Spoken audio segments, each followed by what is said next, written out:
Hello and welcome to Real Life English Essay Samples with me. My name is Rose and I am so happy and honored to explain exactly what this series is going to be about. And so let's just go ahead and get started with this really important question. So what do students need to write a perfect essay? And of course this is going to be a question that a lot of parents are going to be asking and a lot of teachers will be expecting their students to be able to respond to over the course of several years. Now I would say that the answer to this particular question is this. They would need guidance and examples. Oftentimes, nobody will be able to write an essay so perfectly just simply in a bubble. Oftentimes, essays have to be written based on other essays we've read, as well as the essays that we will be seeing going through our lives, especially in academia. And so, what better way to learn how to write the perfect essay than to have somebody give guidance as well as examples too, in order to show us exactly what it is that we need to use in our essays.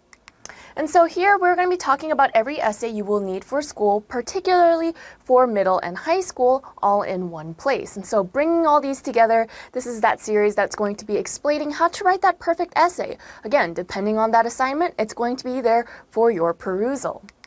So ready to use real essays, tips and tricks to enter the top 10% in your English class. One really important part about this is that this series in particular will be discussing how to get into that 10%. The way that we do this though is going to be very interesting in the sense that we don't just simply memorize certain kinds of sentences, we don't memorize certain kinds of formats, but we make sure that we adjust and adapt and evolve as necessary in order to get that grade that we want. Again, we want to show evolution, we want to show growth, and so this series is going to create that foundation for the student, particularly to go ahead and do that said involvement.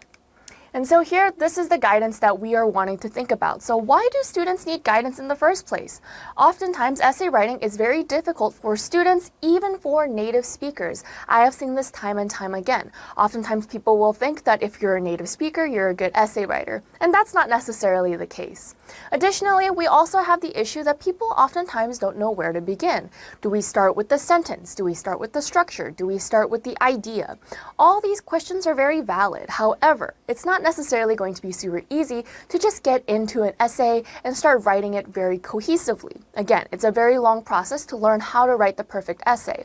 And additionally, on top of this question, why do students here need this kind of series? Why do we need to be thinking about guidance? Well, we also have this issue too. English education in Korea does not oftentimes meet the scholastic standards that exist in America. Oftentimes, when we're looking at international schools, we have English courses and English classes that do have some kind of similarity to these scholastic American courses.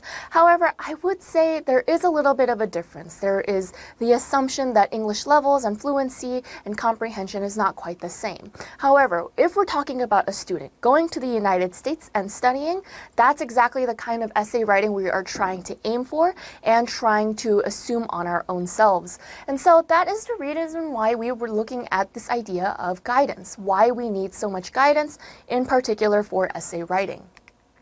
So students need guidance to explain where they need to improve in their writing, and also this will allow students to write at a higher standard than that of their peers. When we're talking about guidance as well, we need to be able to have the student look back on their essays and also understand what part exactly do I need to go ahead and fix to create that A+ essay. Again, that guidance is what's going to allow them to acknowledge that, to see that, and to understand that maybe if I fix this one thing, I'll be able to write better than the majority of my class, and again, assume that top-ranking position in terms of writing in courses. And so why do students then need examples? If we're going based off of this secondary question, more essays to learn and adopt tactics from, and also we can perfect essays. Speaking here about a goal to achieve, when we're talking about this idea of learning and adopting tactics from, again, we do not write essays in a bubble. It's very difficult to go ahead and start writing and simply look at the prompt and then write without thinking about the other essays we've written before. Usually we have a style, but to find that style, now that's a little bit difficult. And so we want to learn and adopt tactics from other very successful essays. That way we can use them, not necessarily memorize them or copy them, but rather to build on them, to use them as the foundation for those good sentences. And then talking about that goal to achieve, again, a perfect essay is going to be very difficult to achieve, but if we want to perfect it, if we want to make it the best that we can, we want to use that as our aspiration, as our goal in mind while we're going through this series. Additionally, edited essays, ways they can fix their own writing, and by the end, we will be seeing how it is done by other writers. And so when we're talking about edited essays as well, we want to be looking at the way that they can reflect on their own stuff and see, okay, as long as I can fix this, again, I'll be able to get that good score that I want. And because all these essay samples will be coming from other students of the same age, of the same period, we're going to be seeing how they too can emulate this kind of style. We can show that they have the ability to write in the exact same manner and get the exact same score. So students need examples to see how they can write now and how they can improve. And so we need that difference as well. We want to emphasize that difference, that the way that they're writing and the way that they could be writing, it's such a big difference that if they see that difference, they will also be able to reflect upon themselves and see what exactly it is that they need to personally improve on. And additionally, adopt writing tactics and skills that would not have been seen in Korean-based English education. And this is probably one of the most important points specifically for this series that you will not find anywhere else. We are trying not to succeed in the sense of doing well in an international school or trying to fit into Korean scholastic standards. No, we are trying to fit into American scholastic standards, trying to emulate the fact that, there are essays out there that are very similar to the ones that our students will be writing, particularly that exist in America. Again, native-like fluency, native-like writing. And so guidance and examples when we're talking about this, the teaching and tactics that we will be looking at will be essay types and writing styles, weak vocabulary transitions, and creating fluent writing. Again, looking at all these styles, using them as a foundation to figure out what exactly that we want to achieve, along with weak vocabulary. This also tends to be a very big issue for many students. This might be because they use too simple of words and the complexity starts to dwindle by the time they get into middle or high school. And again, that is where we start to drop in terms of scholastic levels. Additionally, we have transitions and creating fluent writing. I feel that transitions and fluent writing definitely go hand in hand. Fluent writing, being able to go from one topic to the next, is contingent on transitions and being able to connect ideas smoothly and efficiently. And so essays are always a struggle for students, no matter how good they might be in class. The student can be an A+ student who does really well on vocabulary and when asked comprehension questions does really well. However, every single student, that I have ever run into will always have at some point or another an issue writing essays because, again, it's a very big learning curve. It's very difficult for many students. And so when we're talking about essay writing, we want to be thinking about the 3 R's of writing. And this is going to be something that we reiterate in this series. To rethink the information that we have, to reflect on the information that we have, and to reconstruct it. So this would also be to summarize it or to put it in our own words. Thinking about the 3 R's in this manner, as we're writing our essay, we'll be able to cohesively and, of course, efficiently put our ideas together for an essay that will be acceptable and very substantial in terms of grades for our student. Additionally, critical thinking occurs in essays, and this is a very big part as well. Oftentimes, it is a reflection of the way that a student thinks. And this is where we can also see this skill set being used in AP, IB, honors, advanced, and university level courses. And so it's not simply for middle and high school students, but rather it will go further than that too. And because this is English taught in both theory and practice, we're going to be seeing this not only talked about in the way that a student might think about the writing, but also how they can actually physically and palpably do so as well. And so the objective of this lecture series is to discuss 60 different types of essays of various types and all at different levels, breaking it down from beginner to intermediate and then advanced. And again, once more, I would like to reiterate that these are all student-written essays. Not one of them has been written by a teacher. Again, these are all real-life student essays. And so these are some of the essay types that are covered in the lecture series. And so we will be talking about narrative, descriptive essays, persuasive, argumentative, book report, critical analysis, TOEFL independent essays, as well as the college application. Now, by the time we get to the college application, we'll be looking at the statement of purpose here. And so as we can see, we start off with essays that are very common, specifically in middle school, and end even with the last essay you will be writing when you're in high school. And so seeing such a variety variety, I think that this is going to be a very comprehensive series, particularly for that student. And once more, I would like to also reiterate that we will be talking specifically about persuasive, argumentative, book report, and TOEFL independent essays, all essays that are incredibly popular, especially for our students and their teachers. So the question is then, why this lesson plan in particular? What's so important about this one compared to all the other ones? Well, students need sample essays to learn and understand how to write better for class. And we want to emphasize how to understand and how an essay can receive an A+ grade one lecture at a time. Again, we're going to take this slow. We're going to take this one step at a time and use each example to see what's good, what's bad, what do we need to improve on, and if we feel like we're seeing ourselves in this essay, what it is that we need to be using and maybe also implementing to get that really good grade. So the entire course will also be performed fully in English, as I am explaining now, enhancing effectiveness of the lessons as well as comprehension, reading, and responding. Again, I believe that when we're talking about English production, which would be speaking or writing, it's really important to also hear it. That way we can understand sentence structure as well as flow and fluency. And so to reiterate that and to emphasize that, I will be performing this entire series all in English for the students' benefit. And so when we're talking about who exactly this student might be, this is a series that is open for all students who need help writing essays for class. And this could be anybody from middle school, high school, to even university level, depending on what it is that you would like to accomplish. This is also a companion lecture to English Writing Essentials for middle school. So if you have seen that series already, this is going to be a really good additional supplementary material for your student to be looking at and understanding, again, a bit more about how to write for classes. And so, essays for all topics, themes, content for any student wanting to improve writing quality, at the end of the day, this is who it is designed for. Anybody who wants to work on essays, specifically academic essays, that could range anywhere from middle school level to university level, this is the series for you. And so again, the necessity for the course falls like this. See how other writers write hundreds of words on topics like, what is a fond memory of yours? Books on 1984, The Great Gatsby, Romeo and Juliet, Frankenstein, Animal Farm, and more. And also, when we're talking about the way that we're going to be looking at this series, we want to also know that there are reviews every unit and key takeaways every single lecture. So at the end of every single lecture, I will be highlighting what is the most important part? What is something that we can take away from this specific episode, from this specific video, that we're going to be using for our other essays as well? And so keeping this in mind, we also have a breakdown at the end that will emphasize, again, the key point or the key takeaway of each lesson. And so this is a little bit about myself. I am currently a teacher who is working specifically with international students and overseas students as well. As we can see with the other classes I have taught before, dealing with TOEFL, SAT, essay writing, and university entrance exams, alongside, of course, college application essays. And additionally, I would also like to note that I am a native English speaker as well. I grew up in the United States, and I also received my high school diploma from the States as well. And that was only until I moved to Korea to get my degree in English Language and Literature from Korea University, graduating with great honors. And very recently, I have also received my master's in Literary and Cultural Studies from Carnegie Mellon University.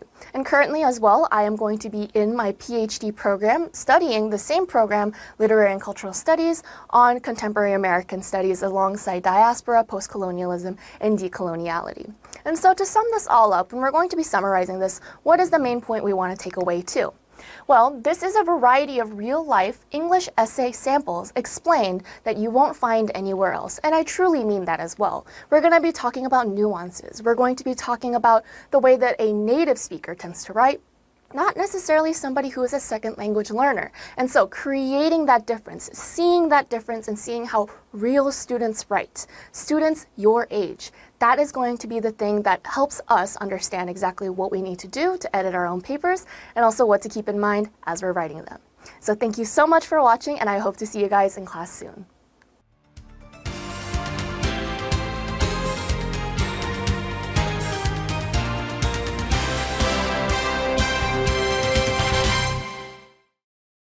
After we've already looked at an essay that probably wasn't the best example of a TOEFL independent essay, let's instead look at something that is probably the most average and the most baseline essay that we might want to strive for when we are writing. And I really want to go in a very incremental kind of way because of how difficult this essay really can be. And it's also really important to stress that having an essay that is average is also a very good essay because of the quality that you can actually add into said format. So with that being said, let's look at today's essay. 302 words long, 5 paragraphs, and written in the first person perspective. Now here we have 300 words, so that is exactly our minimum. And we want to look at the prompt, which is a little bit of a personal, let's say, favorite. I personally loved asking this question and writing essays on this topic. Do you agree or disagree with the following statement? When people succeed, it is entirely because of hard work. Luck has nothing to do with their success. Use specific reasons and examples to explain your position. So when we have a question like this, it's important to really think about exactly what we mean when we say hard work versus luck, and also look very carefully and read it closely because it asks, is it okay or is it true that hard work is entirely the reason why people succeed? There is no hedging here. It's a one or done kind of deal. It's 100% to 0. So we want to have an idea when we're going into this essay of how we're going to answer a question like this when it is in a very extreme kind of statement. So entirely hard work, or does it have some hand when it comes to luck? So that's something that we want to keep in mind. In regards to this question in particular, excuse me, there's another point that we also want to keep in mind, which is that unlike argumentative and persuasive essays that we've discussed so far, and if you guys remember, I did mention that it is okay sometimes to walk the line in the middle and balance it just so you have an idea of, yes, I do agree. However, I think it's also important that we keep this in mind. Unlike how we did for argumentative and persuasive essays, you have to pick one or the other, not both, okay? That's a recipe for failure because that shows that you were not able to actually read the question properly. It asks, do you agree or disagree? One or the other. You have two choices and you have to stick with one of them. So please do not pick some form of answer that is in the middle. It's not going to do you any good. Always make sure to pick one or the other. And as a side note, if you are worried that perhaps your opinion will get you a lower score, that's not really the case, okay? If you are able to actually explain your point well and have good reasoning, then the reader is not going to bring that bias into their grading. So you don't have to worry about that. Just remember that argumentative and persuasive essays can have that middle ground, but for a TOEFL independent essay, we cannot have a middle ground. Got it?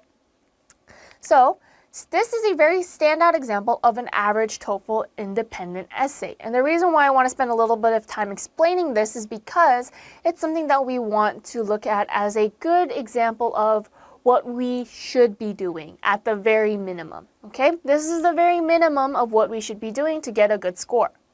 Nothing about this essay is exemplary. However, it is a great baseline for a TOEFL independent essay. Nearly exact word minimum, so again 302 words, we can just say that it is the minimum, does no more than expected of the writer. It does exactly what the writing wants us to do, doesn't do anything else other than that, more or less consistent paragraph lengths as well. So remember how we had that issue with the second one, really long body paragraph and then 2 short ones? Here, the body paragraphs are all about the same length. The introduction and the conclusion are very short, but overall, we have exactly what we need in order to have a decent TOEFL essay.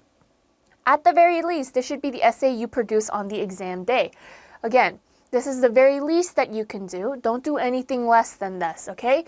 This prompt, this essay, this format is a very good example of what you should be doing exactly on the day of, if not much better. And for us, I personally hope that we are writing a lot better than this, longer and also more academic.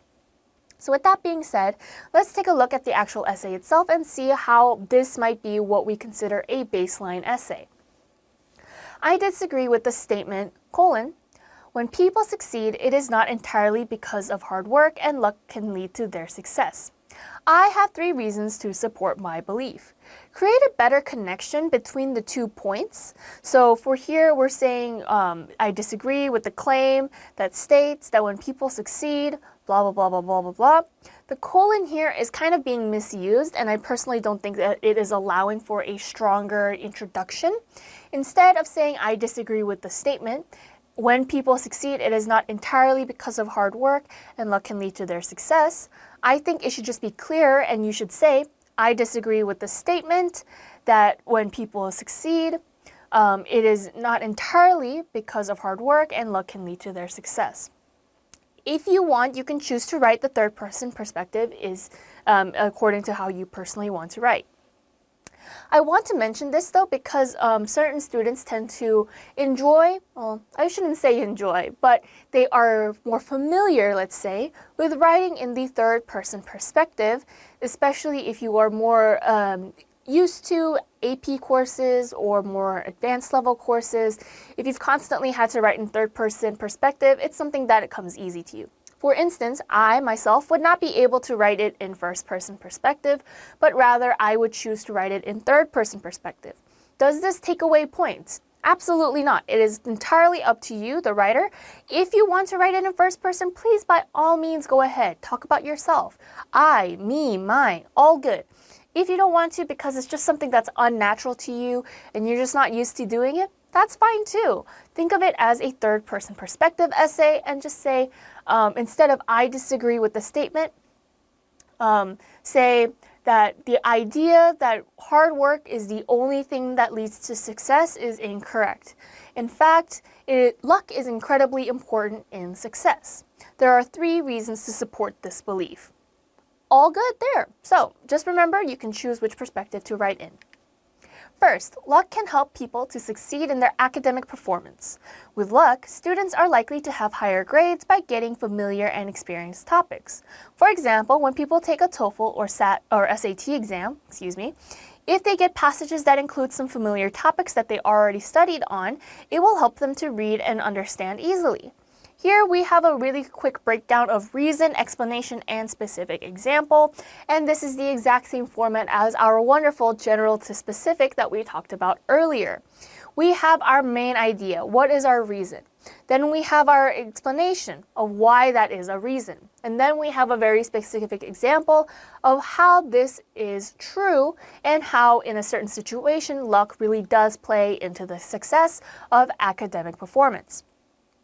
This is just another way of breaking down the idea of general to specific, and of course this is why I kind of stressed a lot that we want to keep this idea going. General to specific really helps our writers, and especially you guys who are really getting started with this, to organize your thoughts in a very funnel kind of way. We have a main idea and then we get really specific. In doing so, we were able to spend our time really explaining our ideas, give detail, and overall really make for a strong academic essay. So moving forward with that, we have an explanation commentary. This will lead students into receiving higher grades. Similarly, when people take advanced physics classes, if they have learned similar topics before, it will help them to get higher grades. Now, if I were to say that this is a good, example, then it is. It's a really good example, I think. But if the student, let's say, does not want 300 words, but they want to hit about 350, then what they need to do for their body paragraphs and conclusion, we will see this later, but more specifically for our body paragraphs for now, is we want to add another sentence. Adding another sentence or two is really going to help us really raise that word count much higher. This also really does play into the idea of academic performance and academic success. Also, this is something that we are kind of introducing, still in the same topic, still in the umbrella idea of knowing a topic before you go into it. It's just a different example of it. And also, we already gave a really good explanation for the first reason. So, if we have a second reason like this, all good, as long as we're able to explain it with another perspective. If I were to add another sentence here, I would add the following. With experience in a course that is related to what a student may be enrolling in, they will already have a strong background in the subject. Here, I'm making it more specific about the course. Up until now, we've looked at some essays that may or may not have some aspect to it that we do need to address. However, we haven't really looked at an essay that is a full 10 out of 10 yet. And while we've looked at some 9 out of 10s and some high-ranking 8s, we still need to look at that 10 out of 10. So we are going to be looking at that today, and especially in this lecture. So today's essay is 413 words long, 5 paragraphs, and written in the first-person perspective. Now, normally I would say that, of course, that 400 number is quite long. However, I do know that the person who wrote this essay was able to do so within the 30-minute timeline, and also I would say that this is quite a good essay. Also, because we have our 5 paragraphs, meaning we have our 3 bodies, that length is understandable because it means that they were able to have 3 well thought out body paragraphs. Also, of course, written in the first person perspective, but let's look at today's prompt because this is one of those prompts that a lot of students might have a few opinions on. And of course, it's really important that we pay attention to what the question is asking us so we understand what exactly we need to answer. Do you agree or disagree with the following statement?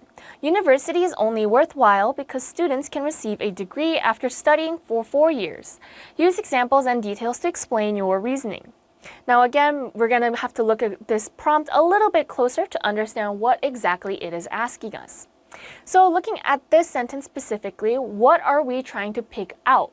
I would personally think that what we need to look at is the words only worthwhile. Only worthwhile because students can receive a degree after studying for 4 years. Only worthwhile because of a BA or a Bachelor's in Science, Bachelor's in Arts, whatever the B might stand for here.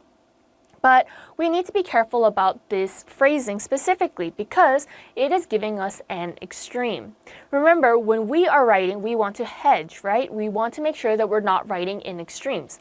But this question is asking in extremes. It is asking very specifically what is the most important thing in regards to university. Is it the actual degree or is it something else?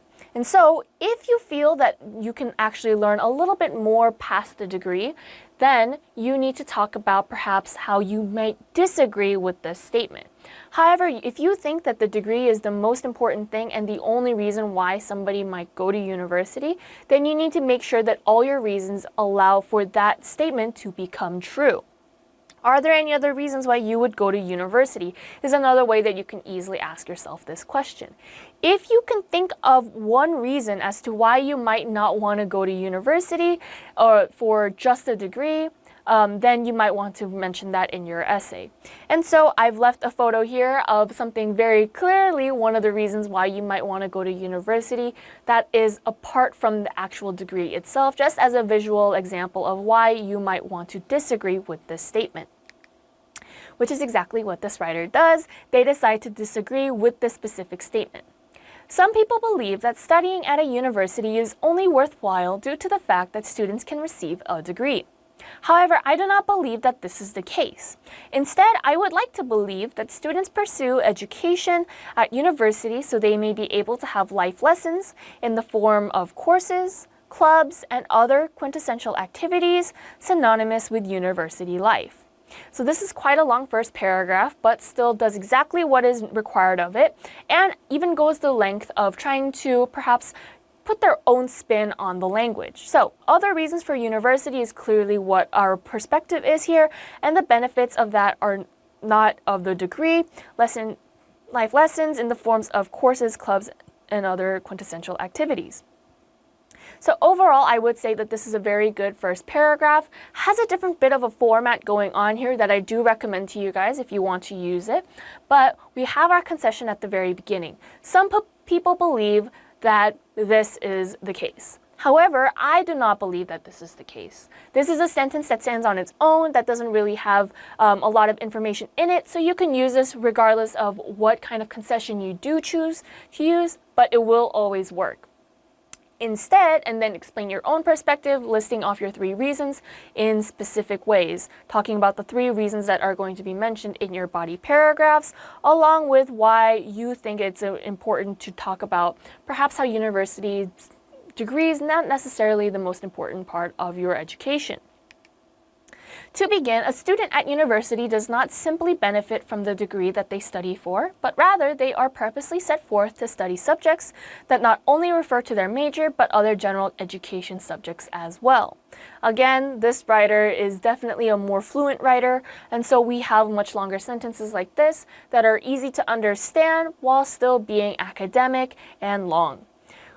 The reason that they're stating here is the variety of education as their first point, and I think this is a very good way to go about it because we want to make sure that we are using our strongest point at the very beginning. The reason why I didn't really mention that for the other essays is because they are not 5-paragraph essays. This is the first really good 5-paragraph essay that we're looking at here. There's a lot of emphasis on academic language and all in one sentence, but still understandable and advanced level of writing.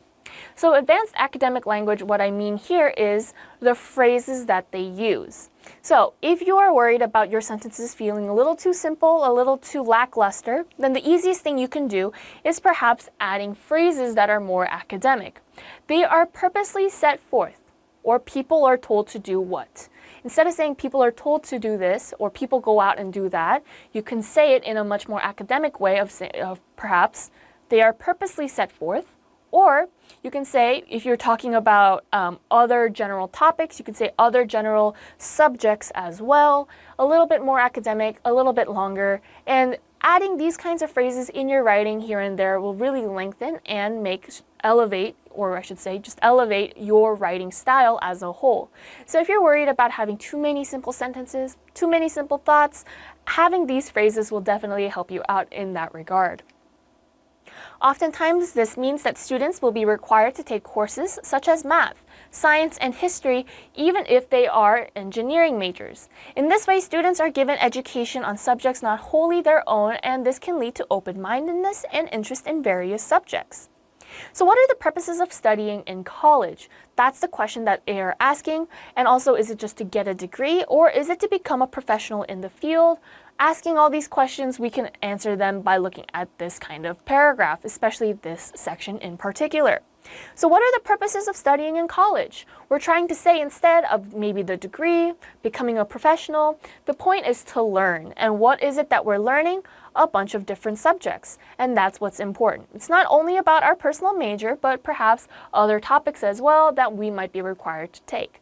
So if this essay were to be pinned up against the other essay that was talking about university attendance, then maybe they would have opposing ideas, but this essay goes about it in a different kind of manner. Also, rephrasing and restating that it's important because of its open-mindedness and interest in various subjects for the student is a good way to summarize and restate that yes, we want to go to university for different reasons other than just the degree. And by restating our topics like this, restating our reasons like this, it's a good way to summarize the paragraph as a whole. To continue, another aspect of university that does not have to do with the degree itself is the concept of university or college club. At these locations, students are also able to open their minds and meet new people with whom they have things in common with. This allows for great friendships to form and for the actual time at university seem much more comfortable and filled with camaraderie. So this is our second reason, of course, groups and people to hang out with, relationships, and creating a community. Now, a lot of times when we think about perhaps this question as, is it most important that we get a degree after university? Is that the biggest reason why we go? A lot of times we tend to focus on that kind of mentality, that we need to talk about the academics of it all. But we also need to talk about things that are aside from academics. So for instance, even if we were to write an essay on the opposing opinion that yes, universities are only good for the degree, then we need to talk about how the degree itself and the actual process of getting it is not just academic at times. So we could say that yes, it's good that we get a degree because it shows how much we study, but it's also good because we can get a good job. It's also good because we have a better standing in life or better chances to perhaps go to graduate school. Those are all other reasons that are perhaps not specifically about the degree itself. And so we can really twist and turn and bend that argument to really benefit our perspective if we were to write about the opposing idea. But here the writer talks a lot about the friendships and the society and the community of the university itself and how that can really affect them as a whole. So filled with camaraderie, so friendships, good relationships among other students, and having a comfortable atmosphere to study in. After we've already discussed our TOEFL independent essays, I'm going to have to ask you guys to really maybe put that to the side for the moment and think back on our intermediate section when we were talking about critical analysis essays. Now this time we're going to be talking about 5 specific essays with 5 new books, but I also want to just really reiterate to you guys that we've already kind of gone over this before, so any basics we will not be discussing here. Instead, we're going to be looking at some really advanced levels of writing, and do not be disheartened if you think you won't be able to keep up. This is more for example writing. Again, this is just examples of how you can write in the future, so please make sure you're able to really take away any important formats or sentences or vocabulary words instead of worrying or wondering to yourself if you'll ever be able to reach this level. For a lot of us, especially for our AP and IB kids who are going to be taking university level courses in either the United States or at a high level institution, this is kind of how we're going to want to write later on in our life. So if you guys are at that level, please make sure to really pay attention to how a critical analysis essay can be written in this way. Today's essay is 622 words long, 5 paragraphs and written in the third-person perspective, and today's book is probably a book you've never really heard about, called Things Fall Apart by Chinua Achebe.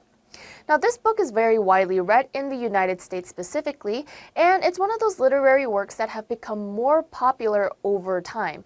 Reason being is because lately there has been a resurgence in the genre of post-colonial works, transnational works. I'll be discussing that at the takeaway, but all we really need to know is that this book is something that might actually come up very quickly in your AP reading or your IB reading. One of those books that teachers really love to teach, especially if they enjoy the book. So just one thing we want to keep in mind.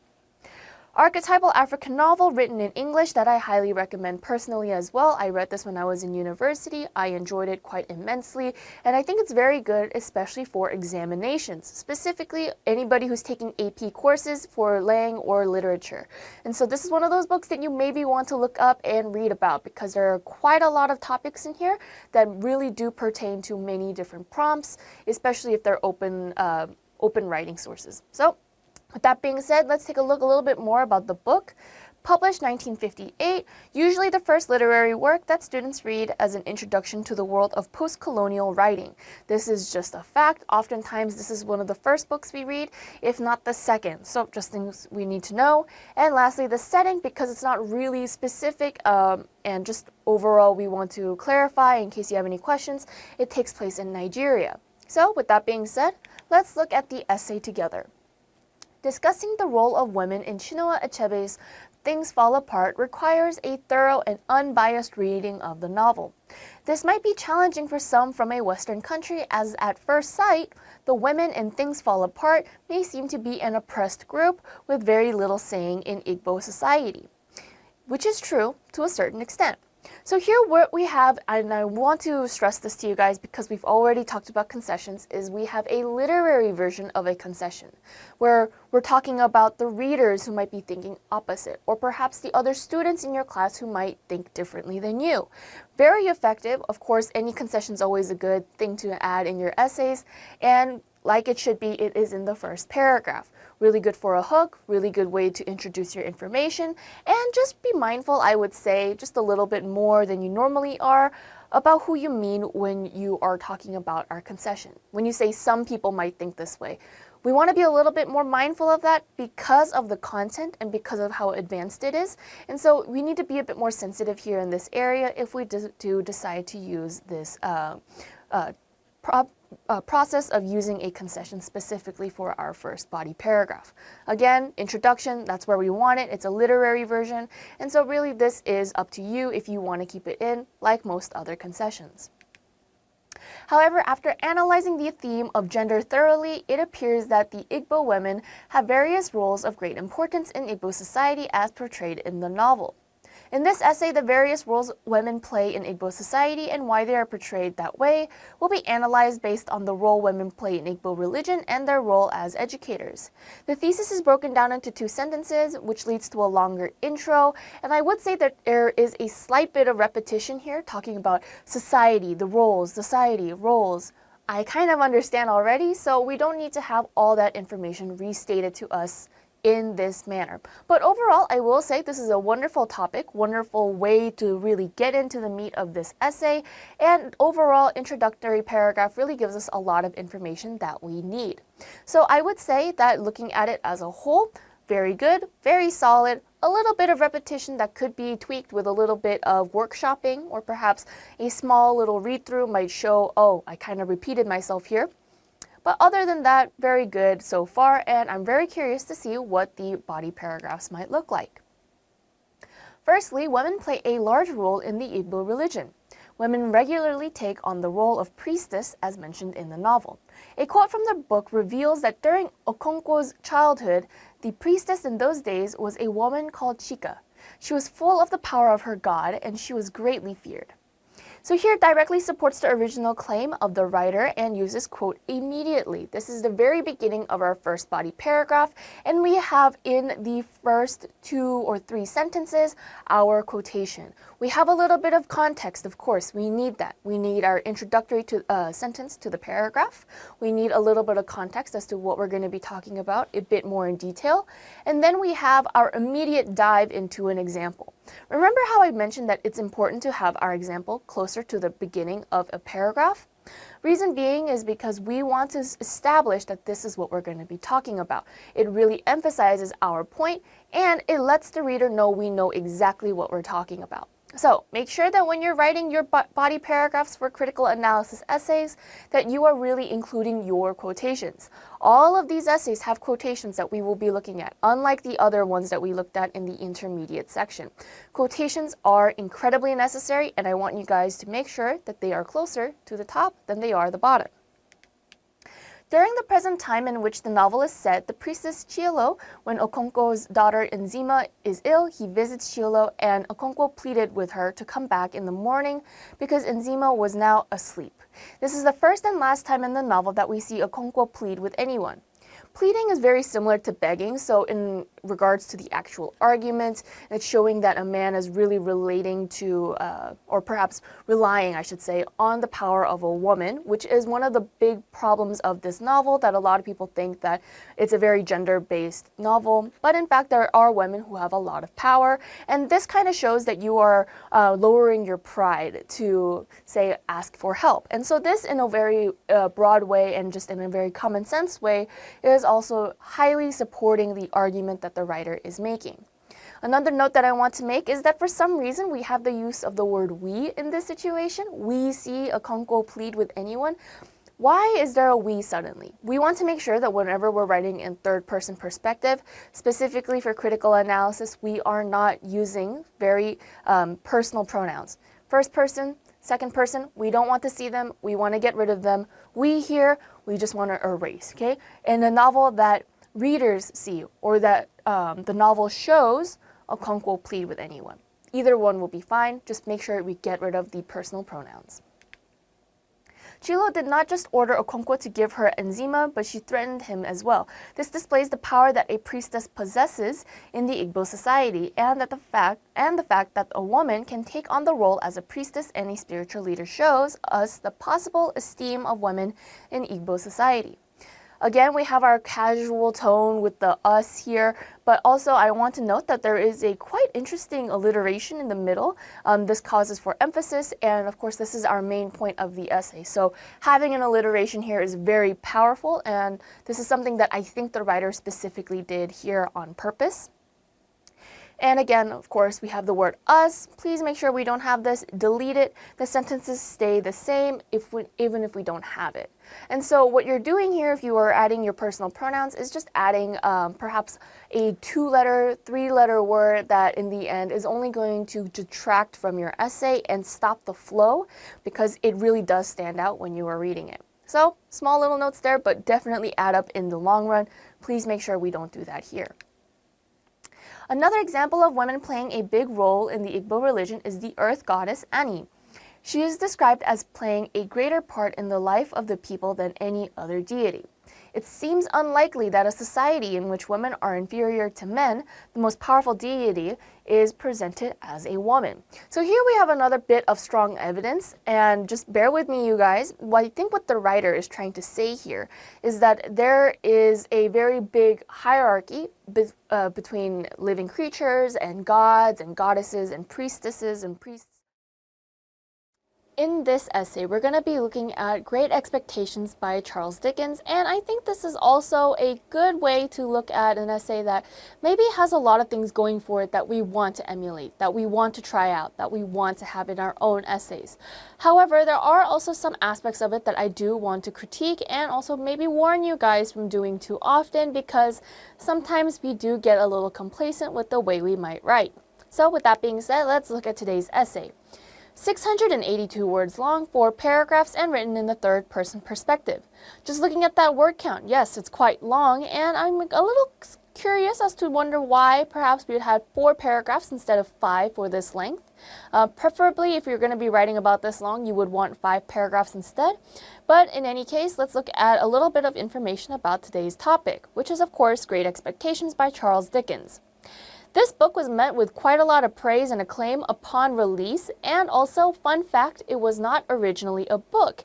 It was in fact instead a serialized series that with each installment added to the final product, which was the novel.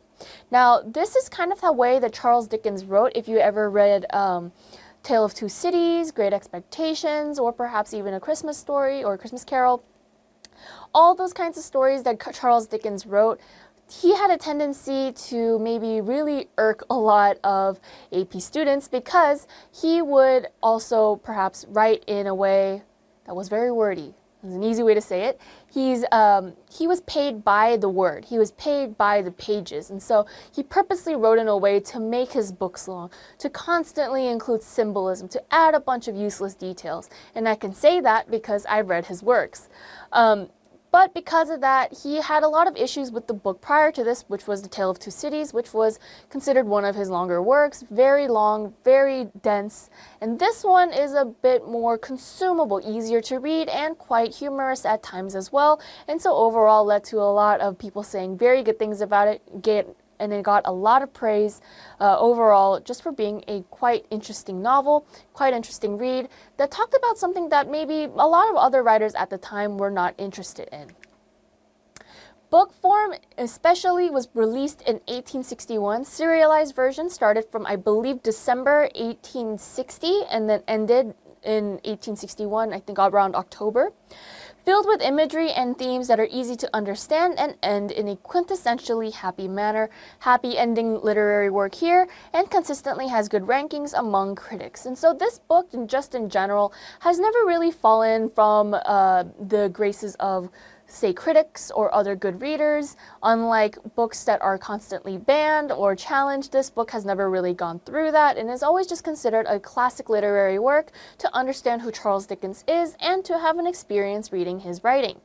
So the reason why I'm talking about this book and not Tale of Two Cities or any of his other literary works is because this one in particular is the one that you will most likely have an encounter with when you are in high school. And also, I would say that this is the most enjoyable out of all of them.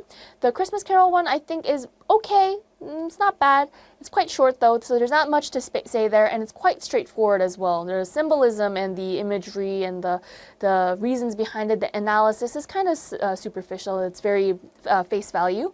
And this one has a little bit more nuance to it, more characters, more information, and much more to really analyze for our own benefit. And so that's why I chose this book. With that, let's look at the first paragraph. English satirical poet Charles Churchill once said, "Keep up appearances, there lies a test. The world would give thee credit for the rest." This was initially meant as a jab at untrustworthy politicians and the lies that they tend to tell. This can also apply to various situations in real life as well as fictional literature. Appearances tend to be deceiving and do not always reflect reality. This is a wonderful hook, and oftentimes I don't really prefer the quotation hook setup. Not as much as I hate that rhetorical question because, we always had that conversation, but hooks are okay, especially if they have a lot of detail in them. Not really a quotation kind of person.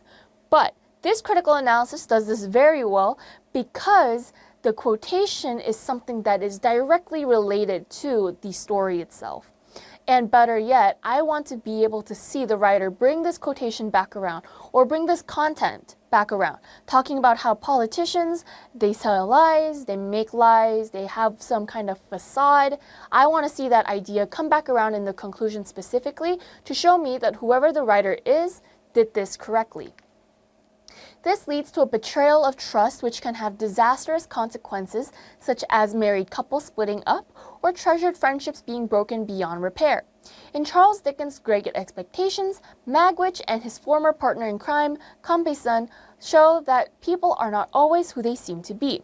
Since Magwitch and Compeyson hide their true selves, they live lives that are based around lies. Straightforward into the character analysis, and just looking at the introductory paragraph, we can really see that this essay is not going to talk about symbolism or imagery or a specific theme. In fact, we're going to be looking at a comparison between two specific characters. Unlike the King Claudius and Hamlet one, or the Boo Radley and Tom Robinson one from To Kill a Mockingbird, we're going to be looking at this at a more academic, much more advanced level, and see how they are able to talk about these two characters in the same vein of, yeah, they're similar, but they're also very different. The purposes, the reasons for their motivations, their ideals, they're very different, even though they do the exact same thing. And how that affects them as characters in the storyline as well, because we need a little bit of plot for context, and we definitely get that in this essay. When Magwitch commits crimes, he does so to survive.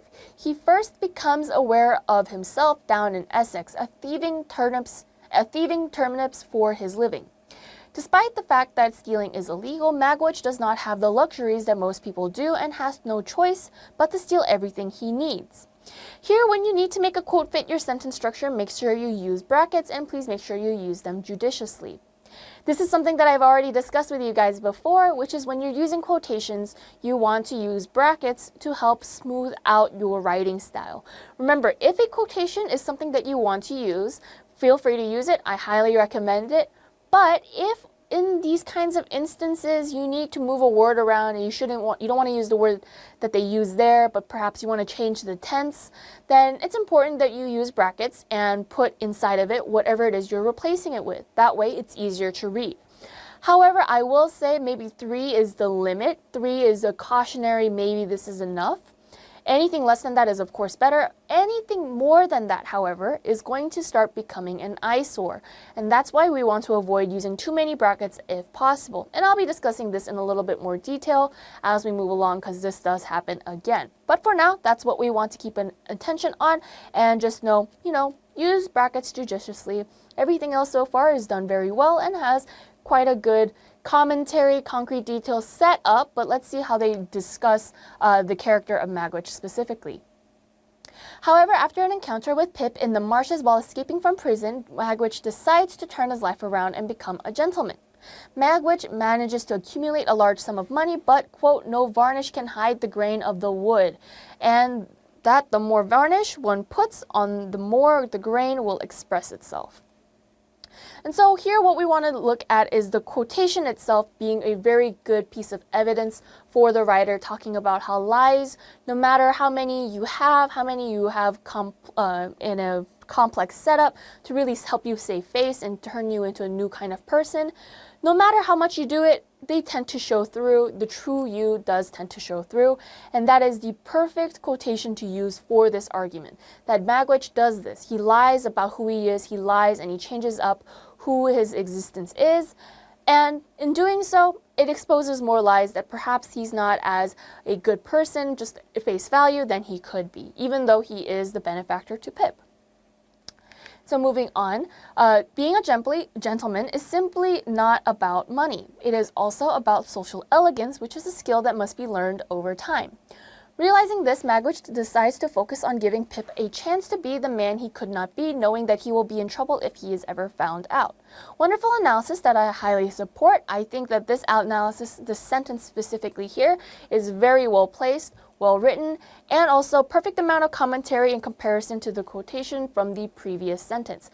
And I would even argue that the secondary quotation, the one that was talking about the grain and the wood, was actually commentary as well for the quotation previously. So just adding on to the topic and the discussion about Magwitch as a whole, I think so far what the writer is doing is using quotations very well, very effectively, and the argument is quite sound. It makes a lot of sense, and they're also using a lot of time explaining the motivations for the character, explaining why they might do a certain thing. So overall, when I'm looking at it, I do have to say quite well done, very well written, and no really glaring.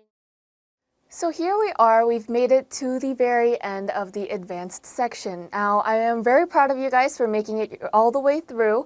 And of course, we kind of need to end off on a note that I think is fitting for the advanced session as well as the entire series as a whole. So might as well just do the statement of purpose because I think that is something that a lot of students definitely need help with.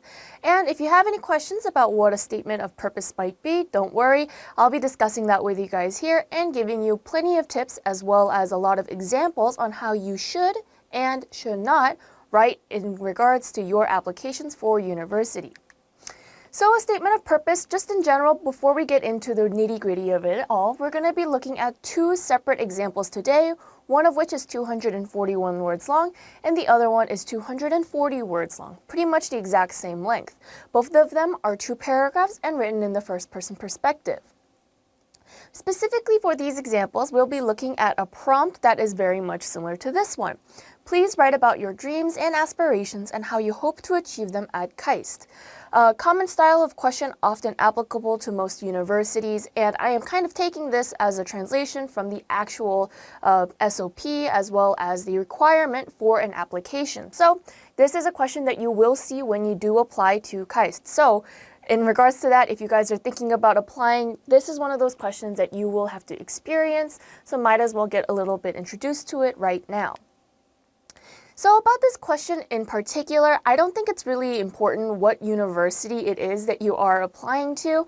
Just know that every university, whether it be an Ivy League, a Sky University, or literally any university in the entire world, you can replace the word KAIST and replace the name and it all still makes the exact same amount of sense. And that is how you want to approach your own SOP when you are writing them. Also, there's a 99% chance that you will have to write something similar to this prompt. Now, what I mean by that is the content of what's going to happen in regards to this prompt. Whatever you answer will end up coming up at one point or another, regardless of which school you're applying to, or if you are doing it abroad, at home, whatever the case may be, you're going to have to write something related to this question. So I think it's a really good icebreaker to really introduce to you guys what an SOP or a statement of purpose is. But what exactly is a statement of purpose? A statement of purpose essay requires the writer to introduce themselves, their experiences, and convey interest in the institution. Here, when I say institution, I mean the university. This could be for bachelor's degrees, master's degrees, doctorates, also associate degrees. Whenever you're going into a new institution where you have to apply to get in, then you have to write a statement of purpose or a statement of interest. For South Korea specifically, each university, from my experience, has around 2 to 4 essays that you have to write. And these will be shorter, but maybe about 3,000 bytes in total, or perhaps you will have to write about 300 words. It really does depend on the university, and every single question has their own word limit. So that's just something you want to keep in mind. And also, all Korean essays will tend to be about that long. On the other hand, if you're applying to the United States, you're going to be looking at a 1 to 2 page SOP, okay? And this is going to be like a singular essay that's about you, about your discussion, and that's going to be about 600 to 700 words long. Any longer than that, and the readers will not enjoy it, the admissions board will not actually look through all of it. And so keeping that length in mind, we have an idea of how we're going to be breaking it down. So in total, when we're looking at it, it's all just one SOP. Korea just wants to have you explain a bit more in specifics when we're looking at the prompts 1, 2, 3, and 4, instead of just United States where it's just one broad question of what do you want us to know about you? And so just breaking it down like that, it's pretty much the exact same thing. Important that you talk about yourself and your interests, and please make sure that this is the moment you take your time and perfect your first introduction to the institution that you are applying to. This is the moment to really talk about yourself. I want you to really use those personal pronouns, I, me, my. Don't talk about we, don't talk about us. Give yourself the credit. You deserve it. You guys need to talk about yourself and your interests, your experiences, and you need to make yourself look good for the audience, which is the admissions board. Use a formal tone, of course, and make sure it's not academic in nature. And what I mean by that is, yes, you want to be formal. You want to be appropriate and advanced in your language and your sentencing, but you don't want to use academic language. Reason being, if you start using too much academic language here, it's not necessarily the point. You're not doing an analysis. This is about you. And unless you only use academic language to talk about yourself, there's not really a reason to be using it. This is not a midterm, so there is no reason to rely on advanced vocabulary, of course. Does not impress the admissions board. They will not be looking at that and going, wow, this student knows so much. That's the last thing that they're going to think of. And make sure you're just focusing on the writing to reflect you. As long as you're able to do that, you will have a really good beginnings of a statement of purpose for the university or for whatever institution it is that you're applying to. So with that being said, let's go straight into our first example today. Spending my childhood in developing countries, I dreamed of working for the United Nations. Through my 6-year participation in Model United Nations, even serving as the Secretary General of a local MUN event in the previous year, I have continued to develop my passion for raising awareness and voicing concerns about issues within society. So here we're talking about a very specific dream that the writer has and what they have been doing to achieve it. This is where you really want to talk again about your own self, your experiences, and how that applies to your aspirations. Remember, this question is asking what are your dreams, what are your hopes, and how do you plan to achieve them at the institution? I dream about working at the UN. Great. Now we have our aspiration. We're explaining our aspiration, and now we are going to be moving on and explaining that a bit more and then seeing how that reply is specifically for the university and how the university can help with that. With this dream motivating me to reach farther, I have explored my interests in student advocacy and engagement in social issues through my experiences as a student speaker, organizer, and curator for two annual TEDx events. Conducting discourse on prevalent issues such as the struggling mental health of teens in a media-driven society, combating Asian American racism, and understanding the long-lasting effects of an identity crisis, fueled my passion for engagement in experiences like that of the UN. And so here we have a little bit more detail, especially talking about what it is that really interested this applicant in particular, talking about how they want to discuss mental health with teens, combating racism, and understanding effects of an identity crisis, all issues that are really important to talk about. And clearly by reading this, we also have an idea that this student, this applicant, is very successful in what they've done so far in high school. Looking at this, reading this, you guys are probably thinking, wow, this kid has a lot on their shoulders. They've done a lot of extracurriculars. They have a really good background into going into a really good university. And so as this is an example, I want you guys to think about what you can say in your SOP in regards to your experiences and perhaps your achievements. That's also something very important. You want to talk about your achievements and you want to talk about your experiences specifically regarding the field you want to go into. There's always going to be another part of it that is more discussing just general specifics, or I should say general electives, general courses, general classes, general clubs that you've taken, that you've been a part of, that are important to you and your development as a person in general. So, you know, even if you enjoy the theater or art, that doesn't necessarily mean that you're the worst person for science majors. And so that's another section that we will be looking at, another kind of writing. But Here, we're talking specifically about the dream of attending and being a part of the UN. So this student is trying to explain how much they've done in regards to outreach, as well as what topics they've discussed that really show that, yeah, I do belong there. I'm ready for it. My interests in social issues have now been blended with my passion for the sciences. As I learned about the pharmaceutical and development industry, I have come to realize that science is a powerful lens through which I would like to approach global issues. During my undergraduate studies at KAIST, I wish to be a part of the Department of Chemistry so I may specifically invest my research in the field of organic and medicinal chemistry. Here we're combining our ideas and talking about how, okay, so I've enjoyed talking about social issues. I've enjoyed being a part of the cohort that supports TEDx when they come by and we have to do our annual talk. I've been a part of that, I've done that, I know what I'm talking about in regards to that. However, I want to do science at this university. Now, personally, I would think that while this is a good combination, as in going from one point to the next, there's a good flow here, I would say that you might want to choose a better connective tissue. When I say that, I mean we are just looking at this, I would assume from the first paragraph that this student might want to do international studies, or maybe business, or maybe political science. Not necessarily chemistry or science, not necessarily. In this statement of purpose essay, we're going to be looking at a few different kinds of questions as well as looking at more than just one essay. So here we have our two specific essays, 289 words long, 267 words. Both are 3 paragraphs as well as written in the first person perspective.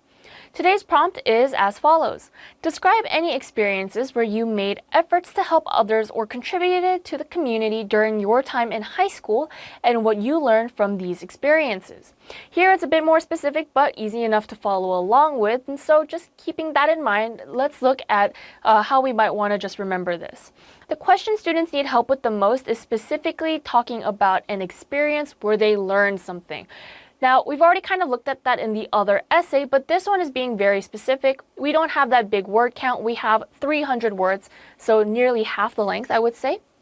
And we're only talking about one experience, which means that we need to talk about something that really affected us in quite a big way.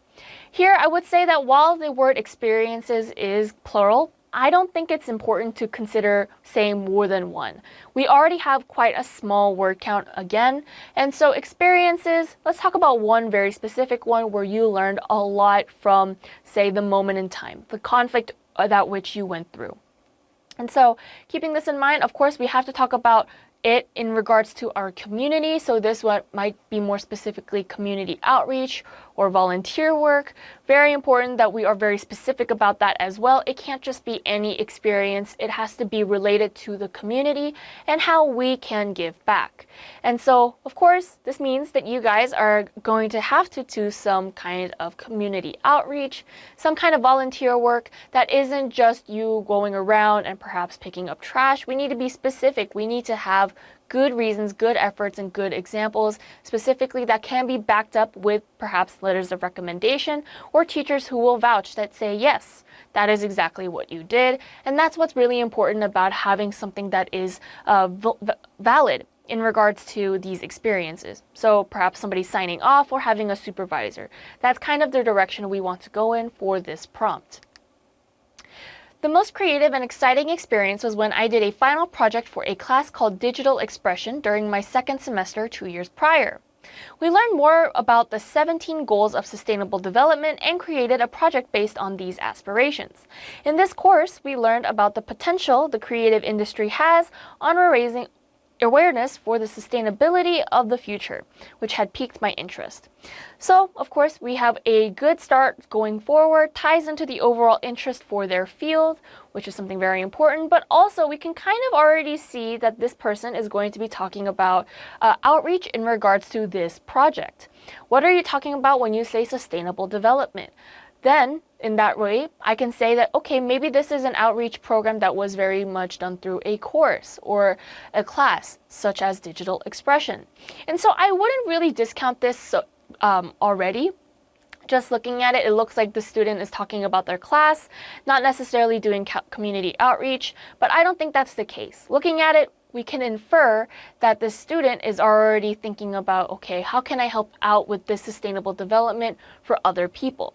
And oftentimes when we talk about sustainable development, it does refer to other people as well, not just yourself. It's very much a selfless act. And so just keeping that in mind, I have an idea that, okay, this student I feel like is going to talk about it in regards to the prompt very accurately and stay on topic. I think this specifically is just for more context and more background information, which I think if it's kept at this length is good. If it's any longer than this, then we run into that issue of maybe wasting our time a little bit. But for now, it's very good. At the beginning of the project, my team and I shared a similar meaningful mindset that we had potential because we were students invested in a singular purpose. For this, we were able to both successfully finish the project, garnering a third place accolade, as well as participate in the promotion of sustainable development. Talk about personal and community successes as they are applicable bolsters your application. Now, I think that this is much more important information than the one previously, and I would suggest that maybe the writer keep this instead of the other information because now we have written a little too much about ourselves and not enough about perhaps what we have done for others. This is really teetering on that line. I think that maybe getting rid of a sentence from the previous section and cutting down on this intro paragraph, this beginning background context paragraph would be a good way to really introduce this idea of sustainable development, as well as maybe talking about your third place accolade without going too much into detail about you, and perhaps talking more about the community and what you have done for said community.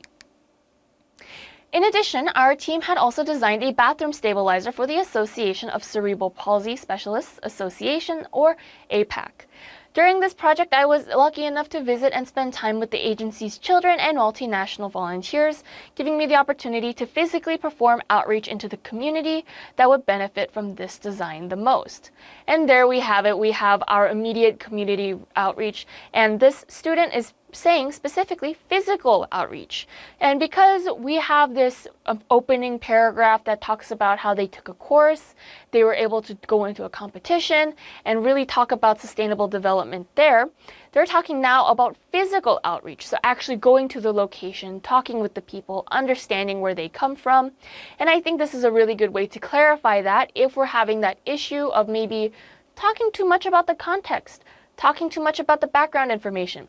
This is a really good way to clear that up, to clarify that, and also to alleviate my own personal concerns that maybe this student wasn't talking enough about outreach.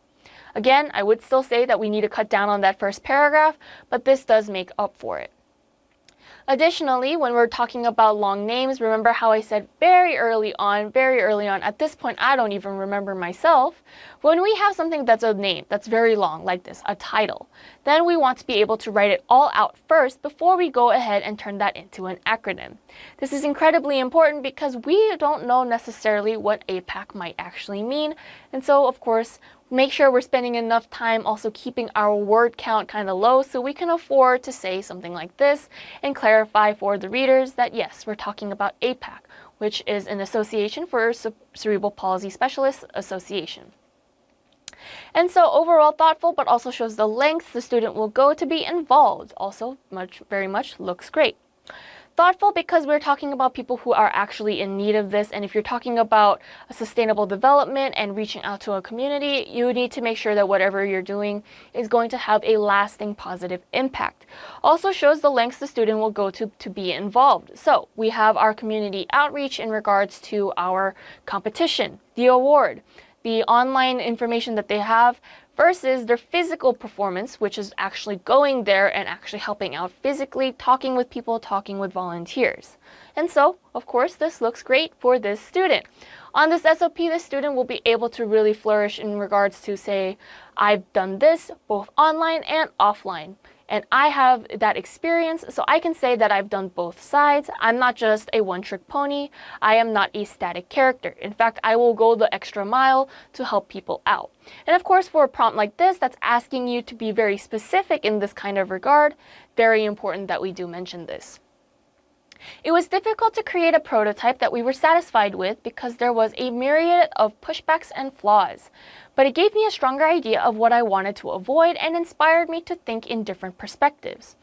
After completing this project, I was able to adopt interdependent leadership into my group work and contribute to a community that I had felt strongly for. So of course, this is a very standout example of an essay that would probably get a high recommendation by the board because we're talking about how this student was inspired, had pushbacks, they fought through it, they persevered, and also shows that yes, I was in lots of pain, I was struggling, we all struggled, but more specifically for me, I was able to adopt a leadership role, including, and also I contributed to a community more than just perhaps going out and talking to people. I was able to do more than that. I was constantly able to do more than that. And so in regards to this prompt, this is a very good final sentence.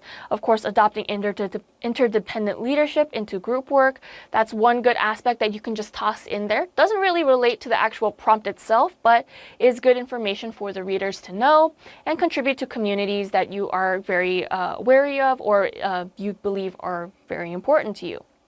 And so overall, I would say that this is a very good second paragraph as well. Maybe first paragraph wasn't as good, but second paragraph definitely does make up for that fact and clarifies to us that, yeah, I know what community outreach is. I know what I'm doing. Both of my projects were conducted in hopes of one day affecting and benefiting the lives of others, and I am proud and grateful to state that my experiences with sustainable developments and involvement with the